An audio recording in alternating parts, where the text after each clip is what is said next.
আগে যেমন ডায়মন্ড খুঁজে পাওয়াটা খুব রেয়ার একটা ব্যাপার ছিল, এখন একটা কুমারী মেয়ে খুঁজে পাওয়াটা রেয়ার ব্যাপার হয়ে গেছে। বিয়ে তো করেন নাই, করতে যান সামনে, আর যারা করেছেন তারা তো আমার কথা বুঝবেন যে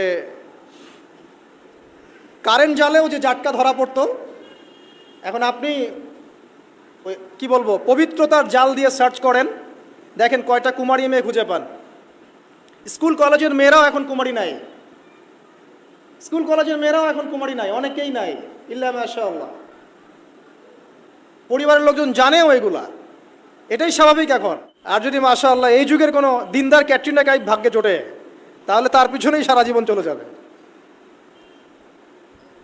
সো পরিবারে ঢোকার আগেই, মানে বিয়ে শাদী করে সংসার গোছানোর আগেই পড়াশোনাটা শেষ করে ফেলেন, কারণ ওর পরে রেসপন্সিবিলিটি বাড়বে, আপনার অনেক কাজের চাপ চলে আসবে। এগুলোকে সুন্দর মতো ব্যালেন্স করা খুব ডিফিকাল্ট, এত সহজ না। যুগটা ভাই এত কঠিন যে সব কিছু পারফেক্টলি করার চেষ্টা করার পরেও কখনো কখনো হিমশিম খেয়ে উঠি পারি না। মানে মাঝে মাঝে আমি নিজেও রাগ হই, পরিবারের উপরেও রাগ। কীরকম? সেটা হচ্ছে যে একজন সায়েন্টিস্ট, যদি ইসরায়েলের কোনো সায়েন্টিস্ট থাকে যে নিউক্লিয়ার ওয়েপেন্স নিয়ে কাজ করে, তাকে একটা রুম দেওয়া হয়, গবেষণা করার একটা টেবিল চেয়ার দেওয়া হয়, একটা ল্যাব দেওয়া হয়, তার পরিবার, তার সন্তান, তার ভরণ পোষণ, তার গাড়ি বাড়ি সব দায়িত্ব সরকারের। তার কাজ কি? সে বসে বসে নিউক্লিয়ার ওয়েপেন্স তৈরি করবে। ওই ওয়েপেন্সটা যখন তৈরি হবে তখন ওই রাষ্ট্রের উন্নতি হলো। এবার ইসরায়েলের দিকে কেউ চোখ তুলে তাকাতে পারবে না, কারণ তাকালেই বোম মেরে দেবে।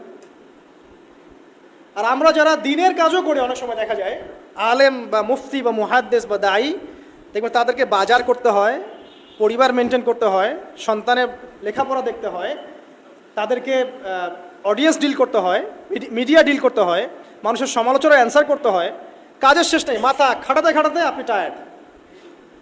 অথচ উচিত ছিল এই মানুষটাকে রিল্যাক্সে রেখে দেওয়া, যে আপনার কাজ শুধুমাত্র দিনের জ্ঞান অর্জন করা, বড় বড় ডিগ্রি সার্টিফিকেট অর্জন করা, গবেষণা করা, আলেম ওলামার সোহবতে যাওয়া, কিছু লিখা, কিছু বলা, যাতে ন্যাশন উপকৃত হয়। এরকম সুকুনের পরিবার কয়টা আছে আলেমদেরকে জিজ্ঞাসা করেন। আমার ধারণা যে বেশিরভাগ আলেমেরই এরকম পরিবার নাই। এই কারণে অনেক বড় বড় স্কলার মাঝপথে ঝরে পড়ে, অনেক বড় বড় আলেম মাঝপথে ঝরে পড়ে। আর আমাদের এই ফিতনা সৃষ্টিকারী পরিবারের সদস্যরা এগুলো বুঝতে চায় না। তারা বুঝতে চায় না ওদের দায়িত্বটা কি।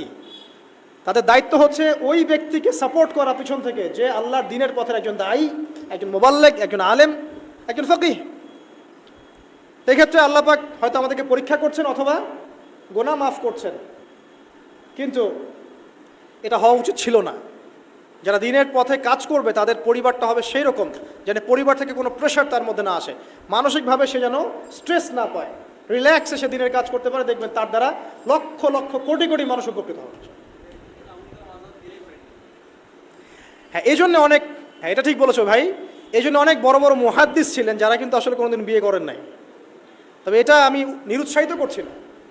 যদি আল্লাহ পাক একজন দিনদার স্ত্রী আপনাকে দান করেন, আর স্ত্রী শুধু একমাত্র পরিবারের অংশ না, আপনার এখানে মা আছে, আপনার বোন আছে, আপনার সন্তান আছে, ভাই বোন সবাই মিলেই পরিবার। একজন ভালো দেখবেন, বাকিরা হয়তো আপনাকে এভাবে সাপোর্ট করছে না। তো দিনদার স্ত্রী যদি সাথে থাকে, ইনশাল্লাহ আপনি বিশ্বজয় করতে পারবেন ইনশাল্লাহ। এটা আল্লাহ পাক নেয়ামত হিসেবে দেখ সবাইকে, সব যুব সমাজকে আমরা দোয়া করি। কিন্তু ডিসিশন নেওয়ার ক্ষেত্রে খুব সাবধান, সতর্ক থাকতে হবে। কারণ সব বোরখবর আর মেয়ের পিছনে কি দিন যেতে থাকে না।